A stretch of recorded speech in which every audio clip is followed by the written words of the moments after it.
Why do we communicate? To feel good. Isn't that really why we communicate? That's the only reason we communicate. You're always communicating either to create a good feeling or amplify a good feeling. For example, if you're feeling good, why do you always share that? You want to share it because by sharing with other people, it makes you feel even what? Better. If you're feeling really lousy, why do you want to tell somebody how you feel? Because by telling them how you feel, you think it'll get rid of the negative feeling and make you feel what? That's right. Or you're communicating because you want them to change something. Why do you want them to change it? Because you think if they change this result, then in the future you'll feel what? Or if you believe that it'll change in the future, you'll feel. So why do you communicate? To feel what? That's it. Now take a look at your list, see if it's true. To be healthy, does that make you feel better? To have peace, does that make you feel better? To not be a monk. Does that make you feel better? Well, unless you're a monk, you kind of like being a monk. But for this person, that would make them feel better. How many would agree? Okay. How about to support? Why do you want to support? Because it makes you feel what? Better. When it makes you feel good. To get attention. Why? Because you think if you get attention, you'll feel what? Better. To survive. That usually makes you feel better when you survive versus when you don't. To teach. Why do people want to teach? Because it makes them feel what? Good, better. To build a relationship. Why do you want to build a relationship? Because it makes you feel what? Better, good or better? You know, either one. Well, it depends on the person. To be creative. Why do people want to be creative? Because it makes them feel good. Is there anything on this list that doesn't meet this distinction? Why do we create distinctions? Because we think by doing that, what we can do is do better in the future, which will make us feel better. To get a paycheck. Why do you want a paycheck? To look good. You want to look good because you think that'll make you feel better. Isn't that true? We don't always communicate that when we're communicating. Meaning, we have an upset, we have a challenge, and instead of saying, I want to get out of this lousy feeling, I want to feel better, we say, you screwed up. I want you to stop that. Does that make you feel better? Sometimes for a little bit in the moment, but doesn't long term. You know what else? Sometimes we make ourselves feel better in the moment, but we do it in a way that makes us feel bad in the long term. Either we feel bad about ourselves, or it makes them treat us in a way that we'll probably feel bad later on. How many would agree? So here's our goal in communicating from now on. To feel better, to make sure the people we around feel better, and to produce the result. So in the future we feel better. Does that make sense? We don't want to just go around expressing our emotion. We don't want to say, well, I don't want to suppress, so I'm just going to unload on you. Because I have a language pattern I learned in fortune management I can use. We're not going to endorse you unloading on anybody ever again. What you're going to do is, before you talk to anybody else, if you're upset, you're going to find out, what do I really need to feel better? Would that be a useful thing to know before you started talking to somebody? Because if you know what you need to feel better, then you can ask for it in a way that's elegant. Because you're also going to find out not only what do you need, but how can I get my needs met in a way that supports my relationship with this person? Good question. You know what the difference is in the quality of people's lives? Quality of questions they ask. Some people ask, why does this always happen to me? Other people say, how can I make this work? Other people say, how can I make this work and enjoy it? Who's going to have the most fun? Yeah, the third person, plus they're going to get it done. Some people say, how can I get this done, enjoy it, and cause the other person to enjoy it? They're asking a better question. Ask and you shall what? What we're going to do is ask better questions before we communicate and therefore change our entire lives. But first, we got to know the purpose. I got a question for you, though. Question is, are you presently communicating in a way that really makes you feel better, makes you feel good? Are you doing that consistently? Yes or no? Some of you it's no, some of you probably is yes, right? Some of you, well, it's yes most of the time, but a few times no. Where it's a no, what do we want to do? We want to know, hey, I got to change the way I'm communicating so I feel better. And the second question is, maybe you are finding a way that makes you feel good, but that's not success. Real success is, are you also communicating in a way that makes the other person feel good? No, it doesn't always have to feel good the moment you say it. Sometimes feeling bad is okay for the moment, but in the long term, does it make the person feel good or bad? That's what we're really concerned with. We want to feel good. We want to make sure the other person feels good. This is our goal, okay? And if we're going to make that happen, we need to realize that communication works well except when we're stressed. The real time we got to deal with our communication is not probably day to day. It's probably, well, unless day to day we're stressed, I should correct that. When we're stressed is when we usually screw up our communication. How many would agree with this? So I have a question for you, and that's what I want you to write in your notes right now. I want you to be honest with yourself. How do you communicate when you're stressed? How do you communicate to people when you're stressed? And I want you to be specific. Listen carefully. Shh. I want you to write down all the ways you communicate, verbally and non-verbally. Write this in your notes. You cannot not communicate. How do we communicate not only with each other, but with anybody in the future if we have an upset? Because how many people are now clear that communication works really well until we get upset? How many would agree with that for the most part? Okay? That's when all of a sudden it gets distorted. So first of all, in your notes again, make a note. All upsets, anytime you're feeling upset of any sort, is the result of the meaning you associate to an expectation. In other words, all upsets are the result of meaning. You associate expectations that are not met to somebody else. Okay? So all upsets are the result of the meaning you associate to something. You're associating, your expectations are not being met because of someone else. Okay? Because of someone else. So, for example, how many of you have ever had an expectation that didn't get met, but you got over it a lot quicker, and you didn't really link it to anybody else? You're just like, well, I'm disappointed, it didn't work out. How many remember a time like that? But other times you've been upset and you stayed upset, and usually it's because you've anchored the upset as the reason you didn't get what you want is someone else. And when you think it's someone else, you tend to stay upset a little longer. Make sense? So we want to move beyond that. So to change your life, to change your communication, what you really got to do is change some of your belief systems about what can create upset in your life. You got to change some beliefs about communication itself. To change your life, change your communication by changing your belief system. So what I thought we might touch on are some core beliefs. Remember I said the other day, or this morning actually, it felt like the other day. I said this morning that how we interpret things, the meaning we come up with is based on what we focus on. But even what we focus on is usually based on some of our beliefs. And people that are successful are people who develop beliefs so that when the inevitable challenges happen, where people do things like, don't meet your expectations, which, is that going to happen again? Yes or no? Yes or no? Yes. Yeah, is it going to happen more than once? Yes or no? Yes. It's part of life. So part of what you do is you begin to share your expectations in advance and see if people can meet them, if they agree, and if that works for them, instead of just expecting everybody to know what you expect. The other element, though, is if we can begin to adopt some belief systems that help us to interpret people's behaviors, then we'll have a lot less upset. So let me offer you 5 or 6 core beliefs that people who seem to have great relationships seem to have in common. Beliefs about human beings and how human beings behave and how they communicate. And those beliefs are the following. Number 1, write down, people are not their behaviors. People are not their behaviors. We're not just merely our behaviors. If people do something, if somebody does something, that is not who they are. It's what they're doing in this moment. Now, if you need evidence to really believe this, just look at your own life. How many of you have ever done something that really isn't you? You did something after, you're like, I can't believe I did that. I can't believe I said that. That's not me. How many have ever done this? So when somebody does something, instead of going, how could they do this to me? Or that person did this, therefore they're a bad person. What you really want to do is say, I don't agree with their behavior, but I still love the person. Same thing is true, by the way, in helping your children to make changes. If you want to be a great parent, you don't correct your child, you correct the behavior. It's very important that we separate behavior from who a person really is. Hopefully we're a lot more than just what people notice physically about what we do. Hopefully we're spiritual beings, right? What we are is a lot more than what we demonstrate at times. We got to remember that. So when somebody does something, you go, they're a bad person. They're not a bad person. They got some bad behavior, and your interpretation of it at least. Okay? People are not their behaviors. Get upset with the behavior. Separate behavior from people. So if I'm giving feedback to my kids, I can get real intense. I can come in and say, you know what, this does not work for me. What you just did there, that doesn't work. That behavior is totally unacceptable. You know it. We got clear agreements on that. And I love you, but I will not settle for that behavior. And I know that you're much better than this, so I need you to make this shift, or you won't do that. Okay? But I correct the behavior, not the person. Otherwise, the person feels really beat up. You can separate the two clearly. Second core belief. There is always, yes, always, a positive intent behind all behavior. There is always a positive intent behind all behavior, even behavior that looks negative. There's always a positive intent behind someone's behavior.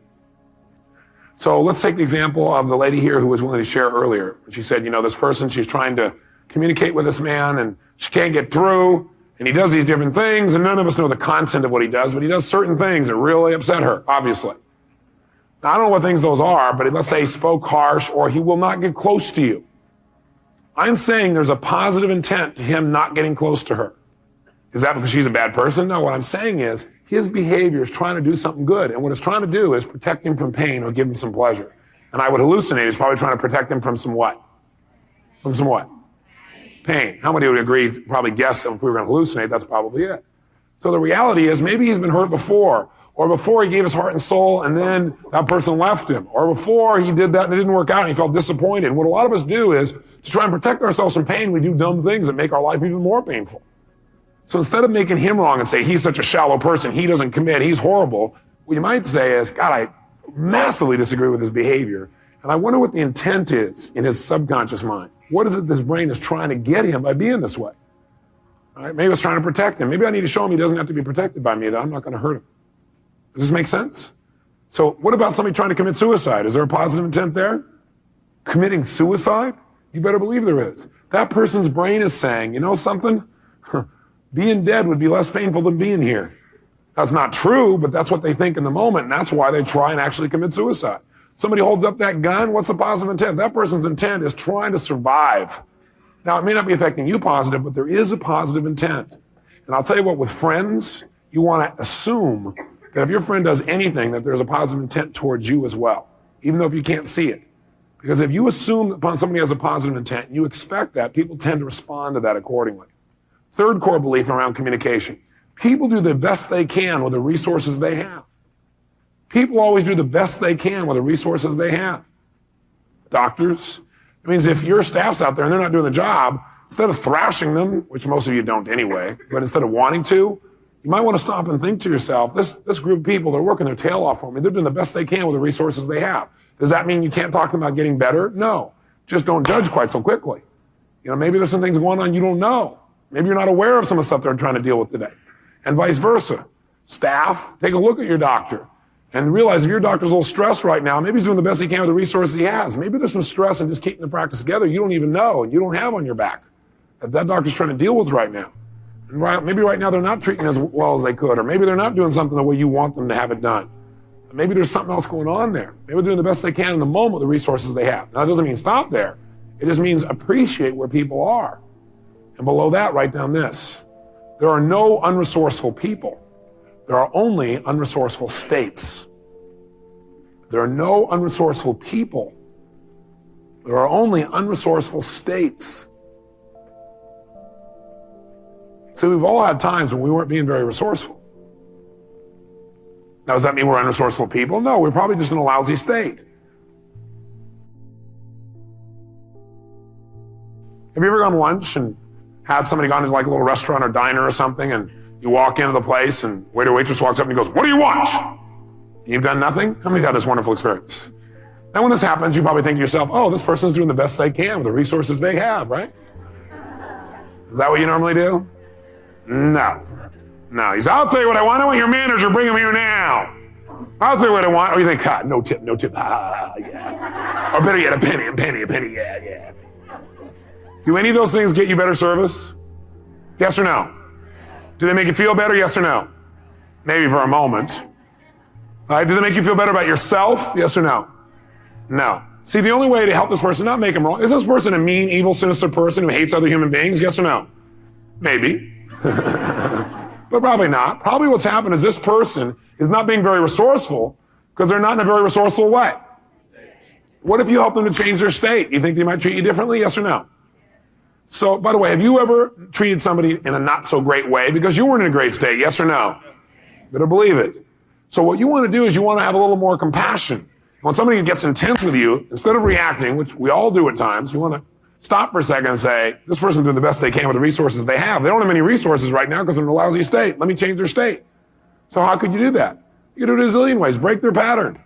You know, they start to go like this stuff. What do you want? You to smile. What do you want? I want to see your teeth. What? Why? Because I like smiles. Trance them completely out of their mind. They won't know what's going on at that point. Besides that, I'm a dentist, and if you don't treat me well, I'm coming with my drill. Is it safe? I'm a doctor. I want to take care of you. See, what you need to do is break their pattern. Or somebody says, can I help you? Or what do you want? And you say, nothing right now. Because it's obvious they're overworking you. Why don't you, take everybody else's order first, and when you have time, come take mine. What are they likely to do? They're going to go, oh man, I'm sorry. And when people notice they've done something like this, if you treat them good, if you treat somebody else well, even though they treat you lousy, they'll remember that, won't they? It buys a lot, doesn't it? Because in the future, they'll remember you treated me well even when I treated you lousy. Whoa. And boy, people remember that too in a relationship. They remember it a lot. So if you treat them well, they'll go, oh, I'm really sorry. And what will they usually do? They'll probably tell you why they treated you lousy, and they'll talk about how they're in a lousy what usually? State. Isn't that true? They'll say, well, I'm really sorry. It's not about you. It's just I had this fight with a cook, or these other people didn't tip me, or I'm really stressed out, or I got too many tables. Is that kind of things they say? Sure. They say, let me take your order. And you say, no. Take everybody else's first, and when you have time, then take mine. No, I really want to take your order. Okay. What kind of service are you going to get? What kind of service? Excellent service, because you broke their pattern. They're going to appreciate that. They're also going to appreciate you treating them well, even though you didn't have to. You know what? Most of us have an easier time doing this with strangers than we do with people we work with or our friends. Because we hold our friends to a higher standard. Damn it! They should know they should treat me well. Some stranger does it. Yeah, big deal. It's just a stranger. Something stupid. Yeah, let him go. But you're my friend. I'm going to beat you to a pulp for being mean to me. I'll verbalize you into the ground. Isn't that weird how we sometimes treat the people we love and care about much more harshly than we do some strangers? Because we hold the people around us to a higher standard. That's kind of unfair. And maybe we hold ourselves to a standard. Maybe what we need to do is have a high standard, but be a little flexible about moment to moment how people meet it. Maybe we need to judge people by that standard long term instead of moment to moment. Because moment to moment, people get off track. It's the bottom line. People are not their behaviors. People do the best they can with the resources they have. There are no unresourceful people, only unresourceful states. Next, number 5. The meaning of communication is the response that you get. The meaning of communication is the response that you get. The meaning of communication is the response you get from someone. Now, what the heck does this mean? The meaning of communication is the response you get. Here's what it means. If I communicate to you and I say to you something like, I love you, and you get angry about that, then who's responsible for the fact you're angry? Who? I am? She is? Who is? I don't know, and it doesn't really matter. In real life, the only person who's responsible for anything in my life is who? Me. Now, it doesn't make me I feel bad. All I do is if I say, I love you, and the person gets angry, then the meaning of that communication for this person is anger. If I say I love you and this person gets confused, then the meaning of my communication to this person is confusion. If I say I love you and this person feels love, then the meaning of my communication for this person is love. Now, if I say I love you and this person gets angry, should I go, oh no, I meant anger for this person, or oh, I screwed up? No, all I do is I go, I love you, and I see anger, I go, wait a second. I need to change my approach, because the meaning of my communication for this person, by the way I looked at them, by my gestures, by my tonality, that didn't create love for this person. So what do I need to do? Not make myself wrong, not make them wrong, go, oh, you're a stuff. I said I love you, you got peed off me, I can't deal with this. Will that make the relationship better, yes or no? Or what's really going on inside of you that makes you take love and convert it into all this kind of stuff? Will that make the relationship better, yes or no? Now, instead, if I say I love you and you don't respond the way I want, instead of me feeling hurt or wrong or making myself wrong, I'll try something else. I say, I said I love you. What I really mean is I really deeply care about you. Now, if that doesn't work, then what would you do? What would you do? Try something else and say, I'm going to keep doing this till I get through. If it doesn't work, you try something else. Please, don't you understand? If you're flexible, will you get through sooner or later? Yes or no? Yes. But see, the key is, what most of us do in life is we say, I love you, or I need your help, or please help me. And if people don't respond, we get mad at them for not getting what we're communicating. What we got to know is, if they don't get it, it's not a big deal. Don't make them wrong. If they get mad at us, don't get upset about it. Just change your approach. That's all you have to do. So just remind yourself next time. Hey, if somebody says, what you said upset me, don't say, that wasn't upsetting. It was upsetting to them. Don't make them wrong. Don't make you wrong. Say, oh, that was upsetting. Let me try again. How about this? Does that work? How about this? How about this? How can we do this? Sooner or later, you'll find a way. But you got to be flexible and not get hung up on the process. And here's the last one. Next time you're really upset with somebody, and you know you're right. By the way, how many of you ever get to the point where, like, you know you're right? Anybody ever get to the point where you know you're right? Then write this belief down. This one's helped me a lot to keep myself balanced throughout my life. And that belief is, no matter how thin you slice it, there are always two sides. No matter how thin you slice it, there are always two sides. So when I absolutely know I'm right, I say, yeah, and I know how thin I slice it, there's always two sides. I may not like that side, I may not agree with that side, but there are two sides, and I need to remember that. By hearing that, by having that experience, it creates a little more balance in our lives. And the last belief is the one we talked about earlier, which is the major belief that we're going to talk about continuously in this idea of reality bridging our reality to somebody else's, is that in any communication, the human response is always either a what kind of response? Loving response, or a what? Cry for help. In all communication, just remind yourself over and over again, just ask yourself, is this a cry for help or is this a loving response? And if you say it doesn't fit in either one of those two categories, it does. You just got to broaden your view of it. Don't just look at it in the moment. Look at it in the context of the person's whole life. Look in the context of what's really going on, what's really happening here. And again, just a reminder I put up here, and that reminder is most people respond to a cry for help with what? Most people respond. If I cry for help and I'm real angry with you, hey, you make me mad, what do most people respond by doing? With what?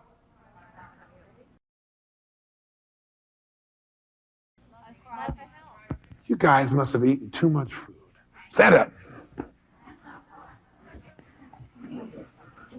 Okay. Let me offer you a possibility. How many believe you get out of things what you put in them? Good. How many believe that if you're at level 7 or below, you probably are not going to get as much as if you're 8 or above? How many would agree that sometimes after lunch one becomes sluggish? How many would agree that if you just sit and listen to me, you won't remember anywhere near as much as if you sit, listen, and take notes? And also, you won't get anywhere near as much as if you sit, listen, take notes, and respond. I know you know the answers to these things. You know why I harass you and make you respond? So that by doing that, it makes you drive the thought deeper. It's like if all you do is hear it, it makes one little impression. If you hear it and you write it down, it makes a deeper impression. You hear it, write it down, and you respond, deeper impression. You hear it, write it down, respond with energy, your whole body's going, and the tape recorder inside you, the emotional recorder, will get you to really remember this stuff. And I'm committed to having you not just know this stuff, but to have you actually remember it and have it eventually affect how you behave. So in order to do that, you got to have a lot more energy than you got right now. So if it feels third grade when I'm asking you a question, that's not the purpose. And if you did respond out loud, the other thing to do is keep your energy high. How many people willing to absolutely do that and keep your energy high and hold yourself to a higher standard after lunch, as high or higher than before lunch? Say aye! So we don't want to respond to a cry for help when they cry for help. We want to turn that process around. But see, how do most people respond? When we say cry for help, they don't just respond to cry for help. They do a bunch of things. In fact, what most people do when they get upset, how do most people deal with upsets? Most people. Honestly, sincerely, we get really upset. What do most people do? They retaliate. What else do they do? They what? Cry. They try to escape, try to leave, try to get even, take it out on somebody else. By the way, do any of these things really create what we want from communication? What do we want from all communications? Why are we communicating? In order to try and what? Feel better. Isn't that it? Feel good. That's what we're doing. Do those things really make you feel good? Maybe for a moment, but never for the long term. So in fact, what I found is that most people destroy their lives by the way they communicate, number one, to themselves, and number two, to other people. And I can tell you, the number one way to destroy a practice, or to destroy a personal relationship, or to destroy yourself, is to communicate in the way that most people do in our society. That's why 1 out of every 2 people who get married end up divorced, right? That's why we got about 70% of our population that in the last 10 years has seeked out, has gone out and gotten some kind of psychiatric help. 70% of the population, latest statistic. And you know, that's why most people are doing drugs or alcohol, which is a drug, or smoking. It's all a way to try and make themselves feel better. And the reason they don't feel good is the way they're communicating with themselves and the way they communicate to other people, and then the retaliation and reactions that come out of it. In fact, most people live what I call the cancer track. So if you'd like to get cancer, I'm now going to show you how to do it. It's very simple. Here is step number 1. You get upset, and you do what most people do in step number 1. Cancer track. It's the way to destroy a practice, a relationship, and your life. This is how to do it. Take quick notes. So if you ever decide you want to destroy your life, you'll know exactly what to do. Okay? Step number 1, deal with upsets in the following way. Number 1 thing that most people do when their expectations aren't met, when they have this idea of how it's supposed to be and it doesn't work out, first thing people do, lay blame. That's the first thing they want to do, because most people have this belief that says, if I can find and make somebody else wrong about this, if it's not me, then I'll feel better. Not true. That's what most people believe. And most people lay blame, number 1, on other people. Immediately, I got this pain, and the way I'm going to get rid of this pain is I'm going to find a source for the pain, and it can't be me, because that would really make me even more upset. So it must be you. It was you, because you did this, because you said that, because you did this to me here. You did this to me. Nobody does anything to you. Now, some people don't lay blame on others, they lay blame on themselves. You know, it's just me again. Here I am. I call these the sacrificial lambs. Oh my gosh, here I am. I did it to myself all over again. I can't even believe it's blame, blame, blame, blame, blame. Does blame make anything better? Yes or no? No. You don't go around re-blaming the rest of your life, trying to find somebody else to blame for what's going on. It's like, this one didn't work, I'll blame this person.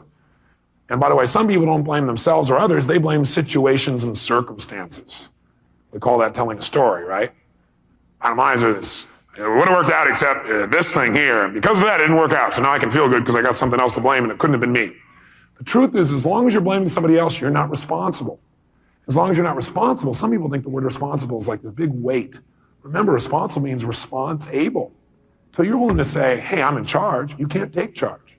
As long as something on the outside can control you, you're always going to feel like you're at the effect of your life, never in charge, and you'll never be happy. Because you won't have any self-esteem. So if you want to destroy your life, first thing to do is lay blame. If you find yourself laying blame, first thing you want to do is get out of it. Say, hey, that's cancer track. I'm out of here. This is not what I'm about. This is the way to destroy and eat away at a relationship, a practice in my life. And by the way, does laying blame lead to more intense negative emotions? Oh, yes. Second step, as soon as somebody starts to lay blame, what they immediately try to do is justify their feelings and complain to others. Most people immediately, after they're laying blame, they don't just lay blame in their head. They want to share this blame with other people. And the reason they want to complain to other people is they want to be able to justify the reason they're feeling this way. And what most people do when they're justifying and complaining is they're seeking agreement from other people who also do not have their expectations met. And what's your chance of finding other human beings out there who've not had their expectations met? What's your chances? 100%. And what's your chance of finding other people who expected something and are more than willing to find somebody else to blame on why they can't meet their expectations? 100%.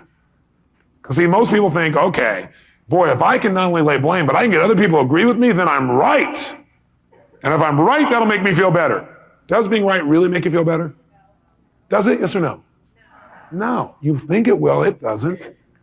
And you know what? I don't care what it is you want to argue about. You can find somebody to agree with your side. You can find somebody else, especially if it's like how you've been wounded or taken advantage of. Because most people in our society want to be victims. And the reason they want to be victims is they're in a position where they want to say, well, it's not my fault. You don't have to make it anybody's fault. Maybe there's no fault. Maybe there's no blame. Maybe what you just need to do is figure out what do you want to do. Maybe instead of going, the fault, I'm ramming into this wall. And what now I should do is figure out why. It's because that gosh darn guy over here didn't tell me to turn sooner. Or it's because that guy didn't take care of my brakes enough.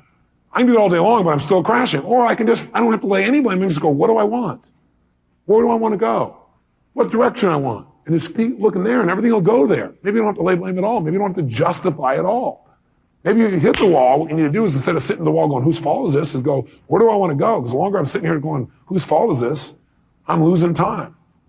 I'm not going to win this race if I sit here and try and find someone to point the finger at. What I got to do is point the finger in the direction I want to go. Whole different game. So most people are out there justifying and complaining, and what they do is they begin to do what we call subgrouping, right? We all know what that is, or a good number of us. What is subgrouping?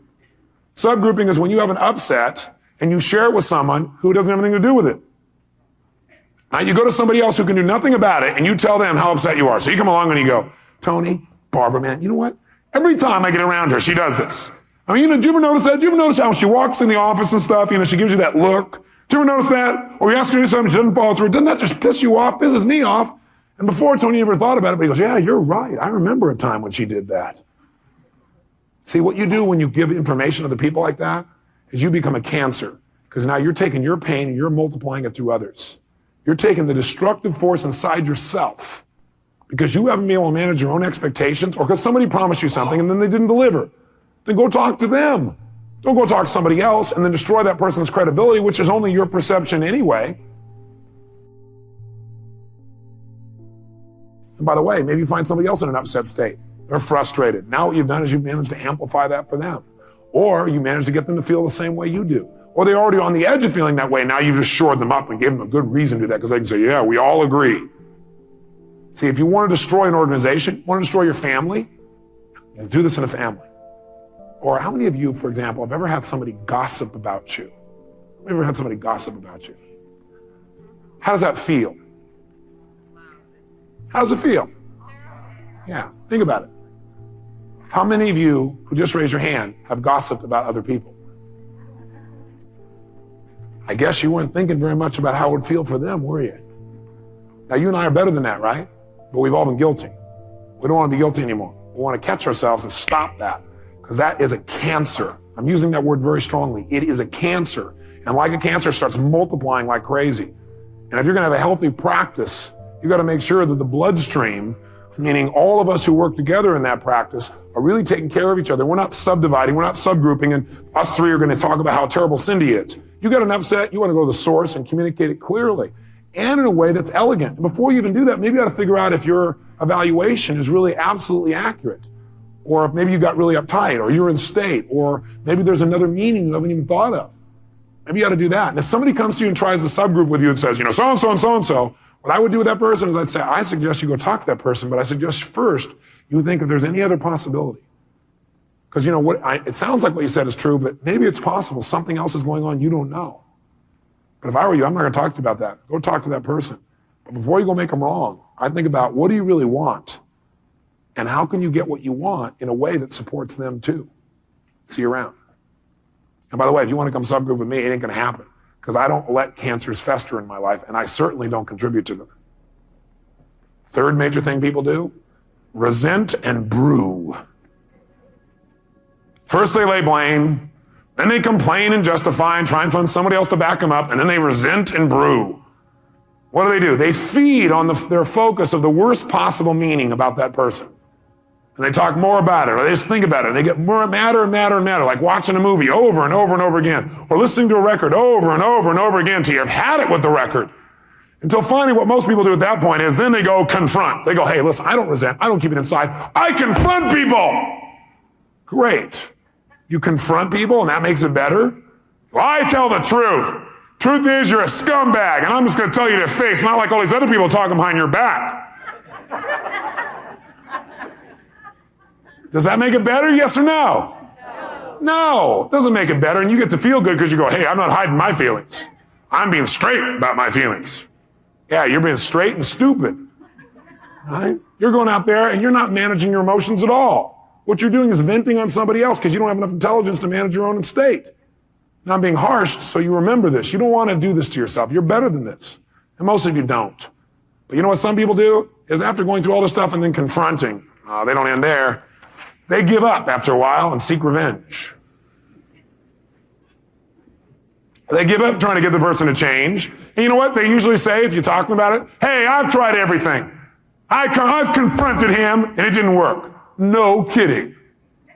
And you couldn't figure that out before you started if you came up and tried to make somebody wrong and tell them how terrible they are and how you want them to change, and you didn't give them anything in return and they didn't change and you're really surprised. All right.